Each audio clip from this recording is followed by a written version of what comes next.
Secular ರಾಜಕಾರಣಿಗಳಿಗೆ ಒಮ್ಮಿಂದೊಮ್ಮೆ ದೈವ ಭಕ್ತಿ ಉಕ್ಕಿ ಹರಿತೈತಿ. ರೀಲ್ಸ್ಗೋಸ್ಕರ ಅಖಿಲೇಶ್ ಯಾದವ್ ಅವರು ಆರತಿ ಮಾಡಿ ಕ್ಯಾಮರಾಗ್ ಫೋಸ್ ಕೊಡಾಕತ್ತಾರ. ಮಮತಕ್ಕ ಮಾಡಿದ ಆರತಿ ವರ್ಲ್ಡ್ ವೈಲ್ಡ್ ಫೇಮಸ್ ಆಗಿತ್ತು. ರಾಹುಲ್ ಗಾಂಧಿ ಅವರು ಕೂಡ ಪಂಚೆ ತೊಟ್ಟು ನಾನೊಬ್ಬ ಜನಿವಾರಧಾರಿ ಬ್ರಾಹ್ಮಣ ಅಂತ ಜಗತ್ತಿಗೆ ಹೇಳಿದ್ರು. ಉತ್ತರ ಪ್ರದೇಶದ ಎಲೆಕ್ಷನ್ಗೋಸ್ಕರ ಅಖಿಲೇಶ್ ಯಾದವ್ ಸರ್ಕಸ್ ಶುರು ಮಾಡ್ಯಾರ.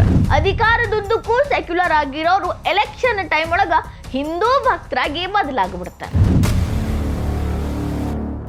ಅಖಿಲೇಶ್ ಯಾದವ್ ಈ ಸಲ ಹೆಂಗರೆ ಮಾಡಿ ಉತ್ತರ ಪ್ರದೇಶದ ಮುಖ್ಯಮಂತ್ರಿ ಆಗ್ಲೇಬೇಕು ಅಂತ ಅಪ್ಪನ ತೊಟ್ಟಂಗ ಅದಾರ.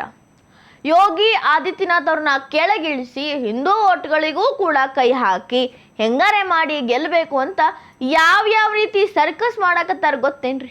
ಈಗ ದಿಢೀರಂತ ದೈವ ಭಕ್ತಿ ಉಕ್ಕಿ ಹರಿಯಾಕತ್ತೈತೇನೋ ಅನ್ನೋ ಹಂಗ ರೀಲ್ಸ್ ಮಾಡಾಕತ್ತಾರ. ಆರತಿ ಮಾಡೋದೇನು, ಹನುಮಂತನ ಪೂಜೆ ಮಾಡೋದೇನು, ಈ ರೀತಿಯ ಡ್ರಾಮಾ ಮಾಡಿ ಹಿಂದೂಗಳು ಓಟ್ನ ಪಡಿಬೇಕು ಅನ್ನೋದು ಅವರ ಹೊಸ ಪ್ಲಾನ್ ಅಂತ ಅನ್ನಿಸ್ತೈತಿ. ಯಾಕೆ ಹಿಂಗೆ ಹೇಳ್ತೀನೋ ಅಂದ್ರೆ ಅಖಿಲೇಶ್ ಯಾದವ್ ಅವರು ಮೊದಲಿನಿಂದಲೂ ಸೆಕ್ಯುಲರ್ ಮೈಂಡ್ ಸೆಟ್ ಅನ್ನ ತೋರಿಸ್ಕೋತ ಬಂದವರು. ಸಾರ್ವಜನಿಕವಾಗಿ ಹಿಂದೂಗಳ ಬಗ್ಗೆ ಮಾತಾಡಿ ಬಿಟ್ರೆ ಸೆಕ್ಯುಲರಿಸಮ್ಗೆ ಧಕ್ಕೆ ಬರ್ತೈತಿ. ಹಿಂಗಾಗಿ ನಾನು ಸೆಕ್ಯುಲರ್ ಅಲ್ವಾ, ಎಲ್ಲವನ್ನೂ ತೂಗಿಸ್ಕೊಂಡು ಹೋಗ್ಬೇಕು ಅನ್ನೋ ಅಂತ ಪಕ್ಷದಾಗಿದ್ದವರು ಅವರು ಹಂಗೇ ಇದ್ರು. ಸಡನ್ ಆಗಿ ಇಷ್ಟೊಂದು ಚೇಂಜಸ್ ಯಾಕೆ ಆಗತೈತಿ ಅಂತ ಹೇಳ್ತನು. ಅವ್ರು ಮಾಡಿದ ಪೂಜೆ ರೀಲ್ಸ್ ಅನ್ನ ನೋಡ್ಕೊಂಬರ್ರಿ.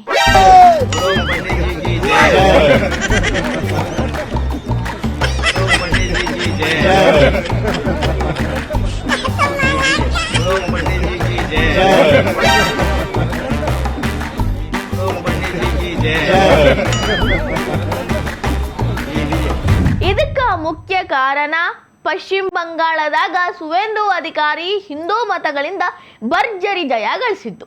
ಹಿಂದೂ ಓಟ್ಗಳು ಕ್ರೋಢೀಕರಣ ಆಗಿ ಅವರಿಗೆ ಗೆಲುವು ತಂದಿದ್ರಿಂದ ಹೆಂಗಾರೆ ಮಾಡಿ ನಾನು ಇರೋ ಓಟ್ಗಳನ್ನು ಉಳಿಸ್ಕೊಂಡು ಹಿಂದೂಗಳ ಓಟ್ಗಳನ್ನು ಕೂಡ ಪಡ್ಕೋಬೇಕು, ಈ ಸಲ ಉತ್ತರ ಪ್ರದೇಶದಾಗ ಚುಕ್ಕಾಣಿ ಹಿಡಿಬೇಕು ಅಧಿಕಾರದ್ದು ಅಂತ ಈ ರೀತಿ ಮಾಡಕತ್ತಾರ. ಮತ್ತು ಅದು ಹೆಂಗೆ ಹೇಳಿದ್ರಿ? ಪೂಜೆ ಮಾಡ್ಕೋತ ಪೂಜಾರಿಗೆ ಜೈ ಅನ್ನಕತ್ತಾರ, ದೇವರಿಗೂ ಪೂಜೆ ಮಾಡಕತ್ತಾರ, ಪೂಜಾರಿಗೂ ಜೈ ಅನ್ನಕತ್ತಾರ. ಒಂದು ರೀತಿ ಡ್ರಾಮೆಟಿಕ್ ಸೀನ್ ಮಾಡ್ದಂಗೆ ಮಾಡಕತ್ತಾರ. ಪೂಜೆ ಮಾಡೋರು ದೇವ್ರನ್ನ ನೋಡ್ಕೊಂಡು ಪೂಜೆ ಮಾಡ್ತೀವಿಲ್ರಿ, ದೇವ್ರನ್ನ ನೋಡ್ಕೊಂಡು ಆರತಿ ಮಾಡ್ತೀವಿ, ದೇವ್ರನ್ನ ನೋಡ್ಕೊಂಡು ಕೈ ಮುಗಿತೀವಿ, ದೇವರಿಗೆ ಹಾರ ಹಾಕ್ತೀವಿ. ಅಖಿಲೇಶ್ ಯಾದವ್ ಅವರು ದೇವ್ರ ಕಡೆ ಆರತಿ ತಟ್ಟೆ ಐತಷ್ಟ, ಮುಖ ಎಲ್ಲ ಕ್ಯಾಮ್ರಾ ಕಡೆನ ಐತಿ. ಇದು ಯಾವ ರೀತಿ ಪೂಜೆ ಅಂತೀನಿ?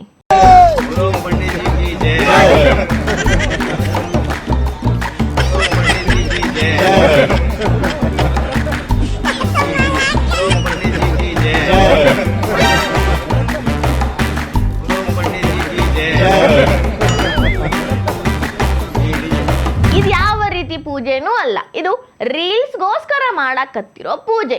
ಓಟ್ಗಳನ್ನ ಸೆಳಿಬೇಕು ಅಂತ ಮಾಡಾಕತ್ತಿರೋ ಹೊಸದೊಂದು ಪ್ಲಾನ್ಡ್ ಡ್ರಾಮಾ. 2027 ಅಂದ್ರೆ ಮುಂದಿನ ವರ್ಷ ಉತ್ತರ ಪ್ರದೇಶದಾಗ ವಿಧಾನಸಭಾ ಎಲೆಕ್ಷನ್ ನಡೆಯೋದವ. CM ಪಟ್ಟದ ರೇಸ್ ಒಳಗ ಯೋಗಿ ಆದಿತ್ಯನಾಥ್ ಅವ್ರು ಈಗಲೂ ಮುಂದೆನೇ ಇದ್ದಾರೆ. ಅಲ್ಲಿನ ಮಂದಿ ಅವ್ರನ್ನ ಮೆಚ್ತಾರ. ಬುಲ್ಡೋಸರ್ ಬಾಬಾ ಅಂತಾನೆ ಫೇಮಸ್ಸು ಆಗ್ಯಾರ. ಅನ್ಯಾಯ ಅಕ್ರಮಗಳಿಗೆ ಬರೋಬ್ಬರಿ ಟ್ರೀಟ್ಮೆಂಟು ಕೊಡ್ತಾರ. ಅದಷ್ಟೇ ಅಲ್ರಿ, ಹಿಂದೂಗಳ ಸಪೋರ್ಟ್ ಅವ್ರಿಗೆ ಬಹಳಷ್ಟು ಐತಿ, ಎಲ್ಲ ಧರ್ಮದವ್ರದ್ದು ಐತಿ ಅವ್ರಿಗೆ, ಹಿಂಗಾಗಿನ ಅವರು CM ಆಗಿರೋದು. ಆದ್ರೆ ಅಖಿಲೇಶ್ ಯಾದವ್ ಅವರು ಅವ್ರ ಕಡೆ ಇರೋ ಎಲ್ಲ ಓಟ್ಗಳನ್ನ ಈ ರೀತಿ ದೈವ ಭಕ್ತಿ, ಡೋಂಗಿ ಭಕ್ತಿ ಮಾಡಿ ಸೆಳೆಯೋ ಪ್ರಯತ್ನಾಗ ಬಹಳ ಮುಂದೆ ಹೊಂಟಾರ. ಮೊನ್ನೆ ರಾಮ ಮಂದಿರದಾಗ ಹುಂಡಿ ಹಗರಣ ಆಯ್ತು. ಹುಂಡಿಯಿಂದ ದುಡ್ಡು ಕಾಣೆ ಆಗೈತಿ, ಕದ್ದವ್ರು ಯಾರು, ಅದು ಇದು. ಅಖಿಲೇಶ್ ಯಾದವ್ ಅವರು ರಾಮನ ಬಗ್ಗೆ ಮಾತೇ ಆಡ್ತಿರ್ಲಿಲ್ಲ. ಜೈ ಶ್ರೀರಾಮ್ ಅಂದ್ರೆ ಇವ್ರಿಗೆ ಮೈಯೆಲ್ಲ ಉರಿತಿತ್ತು. ಈಗ ಅವರೇನೆ ನಮ್ಮ ದೇವರು, ನಮ್ಮ ಭಗವಾನ್ ಅಂತ ಪ್ರೆಸ್ ಮೀಟ್ ಮಾಡಿದ್ರು. ನಮ್ಮ ದೇವ್ರ ಬಗ್ಗೆ ಇನ್ವೆಸ್ಟಿಗೇಷನ್ ಮಾಡ್ತೀರಿ, ನಮ್ಮ ಪೂಜಾರಿಗಳ ಮೇಲೆ ಕೇಸ್ ಆಗ್ತೈತಿ ಅಂತ ಇಂಥ ಮಾತನ್ನೆಲ್ಲ ಹೇಳಿ ಹಿಂದೂಗಳ ಮನಸ್ಸ ಕರಗಿ ಹೋಗೋ ಹಂಗ ಮಾಡಿದ್ರು. प्रभु श्री राम मर्यादा पुरुषोत्तम राम के चढ़ावे में अगर कोई बात हुई है तो कैमरा बंद कर करके आपस में बातचीत कर लें, और कैमरा बंद कर करके आंखें बंद कर करके जो चढ़ावा चोरी हुआ वो वापस रख दो, भगवान प्रभु श्री राम माफ कर देंगे। लेकिन बताओ, अधिकारी जांच करेंगे हमारे भगवान के पुजारियों की? ये सनातन धर्म का अपमान है। ये सनातन धर्म का अपमान है कि बताओ हमारे साधु संतों की इतनी पवित्र और प्रतिष्ठित जगह की जांच अधिकारी करेंगे? ये सनातन धर्म पर चलने वाले कोई स्वीकार नहीं कर सकते।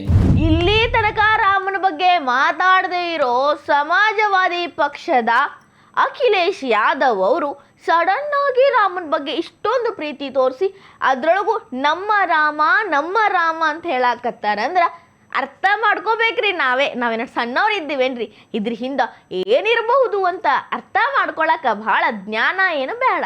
ಓಟ್ಗೋಸ್ಕರ ಹಿಂಗೆಲ್ಲ ಚೇಂಜ್ ಆಗ್ತಾರು ಅಖಿಲೇಶ್ ಯಾದವ್ ಅವ್ರಂತ ನಾ ಯಾವತ್ತೂ ಅನ್ಕೊಂಡಿರ್ಲಿಲ್ಲ. ಸೆಕ್ಯುಲರ್ ರಾಜಕಾರಣಿಗಳ ಕಥೆನ ಇದಾಗೈತಿ.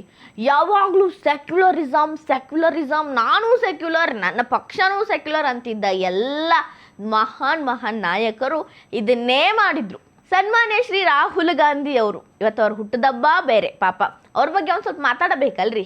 ರಾಹುಲ್ ಗಾಂಧಿ ಅವರು ರಾಜಕೀಯದಾಗ ಕಾಲಿಟ್ಟು ಸ್ವಲ್ಪ ದಿನ ಆದ್ಮೇಲೆ ಯಾವ್ಯಾವ ರೀತಿ ಟ್ರೆಂಡ್ ಅನ್ನ ಕ್ರಿಯೇಟ್ ಮಾಡಕ್ ಹೋಗಿದ್ರು ಅಂದ್ರೆ, ಸೆಕ್ಯುಲರ್ ಅಂತ ಹೇಳ್ಕೊಳ್ತಾನ ನಾನೊಬ್ಬ ಜನಿವಾರಧಾರಿ ಬ್ರಾಹ್ಮಣ, ಕಾಶ್ಮೀರಿ ಪಂಡಿತ್ ಅಂತ ಜಗಜ್ಜಾಹೀರಾಗಿ ಹೇಳಿಬಿಟ್ಟಿದ್ರು. ಅವಾಗ ಸೆಕ್ಯುಲರ್ ಅನ್ನೋ ಪದನ ಸೈಡ್ಗಿಟ್ಟು ನಮ್ಮ ಕರ್ನಾಟಕದ ಶೃಂಗೇರಿ ಮಠಕ್ಕೆ ಬಂದಿದ್ರು ಅಂತೀನಿ.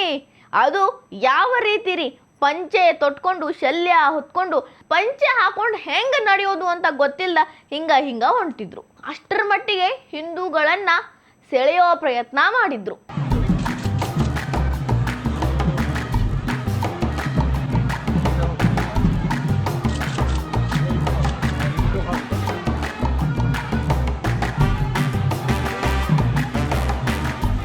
ಪಾಪ ರಾಹುಲ್ ಗಾಂಧಿ ಅವ್ರಿಗೆ ಎಂಥ ಪರಿಸ್ಥಿತಿ ಬಂದಿತ್ತು ಅಂದ್ರೆ, ಲೈಫಲ್ಲೇ ಪಂಚೆ ಹಾಕಿದ್ರೋ ಇಲ್ಲೋ ಗೊತ್ತಿಲ್ಲ. ಈ ಕಡೆ ಶಲ್ಯ ಹಿಡ್ಕೋಬೇಕು, ಈ ಕಡೆ ಪಂಚೆ ಹಿಡ್ಕೋಬೇಕು, ಯಾವುದರೇ ಬಿಟ್ರೆ ಅದು ಹಾರೋಗ್ತೈತಿ, ಅದು ಬಿಚ್ಚಿಬಿಡ್ತೈತಿ.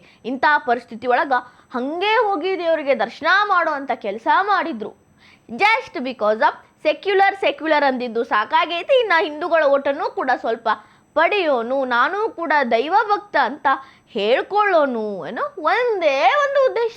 ಇದೆಲ್ಲದಕ್ಕಿಂತ ಡಿಫ್ರೆಂಟ್ ಆಗಿರೋದೊಂದು ಹೇಳೇನ್ರಿ, ನಮ್ಮ ಮಮತಕ್ಕಂದು. ಪಶ್ಚಿಮ ಬಂಗಾಳದ ಮುಖ್ಯಮಂತ್ರಿ ಆದಾಗಿಂದ ಮಮತಕ್ಕ ಸೆಕ್ಯುಲರ್ಗೆ ಪ್ರತಿರೂಪ ಆಗಿದ್ರು. ಅಂದ್ರೆ ಸೆಕ್ಯುಲರ್ ಅಂದ್ರೆ ಒಂದು ಹೇಳ್ತೀನಿ ಕೇಳ್ರಿ, ಸೆಕ್ಯುಲರ್ ಅಂದ್ರೆ ಹಿಂದೂಗಳ ಆಚರಣೆಗಳನ್ನ ಮಾತ್ರ ಮಾಡೋದಿಲ್ಲ, ಹಿಂದೂಗಳಿಗಾಗಿ ಮಾತ್ರ ಏನು ಹೇಳೋದಿಲ್ಲ, ಬೇರೆ ಧರ್ಮದವ್ರನ್ನ ಓಲೈಸೋದು. ಅದು ಈಗ ಸೆಕ್ಯುಲರ್ ಅಂತ ಅನ್ನಿಸ್ಕೊಳ್ಳತೈತಿ. ಅಂತ ಸೆಕ್ಯುಲರ್ ಅಂತ ಮಮತಕ್ಕ ಫೇಮಸ್ ಆಗ್ಬಿಟ್ಟಿದ್ರು. ಯಾವ ರೇಂಜಿಗೆ ಅಂದ್ರ, ಮಮತಕ್ಕ ಯಾವತ್ತೂ ಕೂಡ ದೇವ್ರಿಗೆ ಆರತಿ ಮಾಡಿದ್ದೇ ಇರಲಿಲ್ಲ. ಮೊದಲನೇ ಬಾರಿಗೆ ಜಗನ್ನಾಥ ರಥಕ್ಕೆ ಆರತಿ ಮಾಡಿದ್ರು. ಅದು ಎಷ್ಟು ಫೇಮಸ್ ಆಗಿಬಿಟ್ರು ಅಂದ್ರೆ, ಆರತಿ ಮಾಡೋ ಸ್ಟೈಲ್ಗೆ ಜನರೇ ಫಿದಾ ಆಗಿಬಿಟ್ರು. ಅದೇನು ಭಕ್ತಿ ಅಂತೀರಿ, ನೋಡ್ಕೊಂಬರ್ರಿ.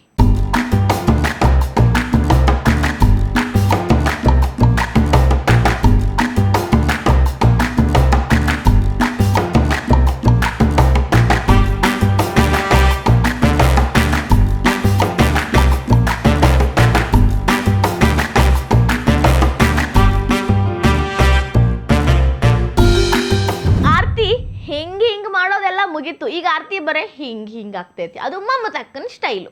ಭಕ್ತಿ ಇಲ್ಲ, ಏನೂ ಇಲ್ಲ. ಆರತಿ ಮಾಡೋದು ಬರೀ ಕಾಟಾಚಾರಕ್ಕೆ, ಫೋಟೋ ವಿಡಿಯೋಗಾಗಿ. ತೆಂಗಿನಕಾಯಿ ಹಿಂಗೆ ಹೊಡಿಯೋದಿಲ್ಲ, ಹಿಂಗೆ ಹೊಡಿಯೋದು. ಹೆಂಗ್ರಿ, ಬಾಲ್ ಉಗಿತಾರ ನೋಡ್ರಿ ಕ್ರಿಕೆಟ್ದಾಗ, ಹಂಗ ಅಂತ ತೆಂಗಿನಕಾಯನ್ನ ಮಮತಕ್ಕ ಹೊಡೆದಿದ್ರು ಆ ಸ್ಟೈಲ್ ಒಳಗ. ಇದ್ರಾಗ 1% ಬಿಡ್ರಿ, 0.01% ಕೂಡ ನನಗ ಭಕ್ತಿ ಕಾಣಿಸ್ಲಿಲ್ಲ. ಇದು ಕೂಡ ಹಿಂದೂಗಳಿಗೆ ಲಾಸ್ಟಿಗೆ ಬಂದು ನನಗೆ ಓಟ್ ಹಾಕ್ರಿ ಅಂತ ಹೇಳೋ ಲೆವೆಲಿನ ಪೂಜೆ. ಆದರೂ ಕೂಡ ಅನ್ಫಾರ್ಚುನೇಟ್ಲಿ ಮಮತಕ್ಕಗ ಯಾವ ದೇವರು ಕೂಡ ತಥಾಸ್ತು ಅನ್ಲಿಲ್ಲ. ಮಮತಕ್ಕ ಹೀನಾಯವಾಗಿ ಸೋತಿದ್ದ ಮ್ಯಾಲ ಪಕ್ಷ ಒಡೆದು ಹೋತು. ಕಡಿಕ ಈಗ ಬೀದಿಗೆ ಬಂದು ಪ್ರತಿಭಟನೆ ಮಾಡೋ ಲೆವೆಲಿಗೆ ಬಂದಾರ. ಯಾವಾಗಲೂ ಕೂಡ ಡ್ರಾಮೆಟಿಕ್ ಆಗಿ ದೇವ್ರ ಮುಂದೆ ಮಾಡಬಾರ್ದಂತ್ರಿ, ಶಾಪ ತಟ್ಟತೈತಂತ. ಈಗ ಮಮತಾಕ ತಟ್ಟೈತಿ, ರಾಹುಲ್ ಗಾಂಧಿ ಅವ್ರಿಗೂ ಪಾಪ ತಟ್ಟದಂಗೆ ಐತಿ. ಪ್ರಧಾನಮಂತ್ರಿ ಆಗ್ಬೇಕು ಅನ್ನೋರ ಕನಸು ಸ್ವಲ್ಪನೂ ಮುಂದೆ ಹೋಗ್ವಲ್ತು.